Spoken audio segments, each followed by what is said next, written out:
আসসালামু আলাইকুম বন্ধুগণ। আশা করি আপনারা সকলে ভালো আছেন। তো প্রত্যেক দিনের মতো কিন্তু আজকেও আসলাম আলুর আপডেট বাজার আপনাদের মাঝে তুলে ধরার জন্য।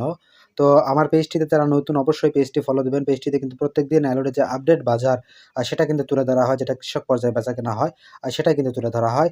তো আজকে ৮ ফেব্রুয়ারি ২০২৫ রোজ শনিবার আজকের আলুর বাজার হচ্ছে লাল যেটা স্টিক এটা কিন্তু ৩৫০ থেকে ৳৬০ প্রতি মণ বেচাকেনা হচ্ছে এবং যেটা ১২-১৩ এবং ফ্রেশ এটা কিন্তু ৳৩২০ মতো বেচাকেনা হচ্ছে প্রতি মণ। এবং ডায়মন্ড যে আলু সাদা যেটা, ডায়মন্ড যেটা এটার বাজার কিন্তু আজকে একটু বৃদ্ধি পেয়েছে, যেটা গত ২ দিন থেকে কিন্তু ৳১০, ৳৫, ৳২০ করে বৃদ্ধি পাচ্ছে। তো আজকের সাদার আলুর আপডেট বাজার হচ্ছে ডায়মন্ড যেটা, এটার আপডেট হচ্ছে ৳৪৩০ থেকে ৳৪৪০ প্রতি মণ বেচাকেনা হচ্ছে। কেউ বা ৳৪২০ কিনতেছে।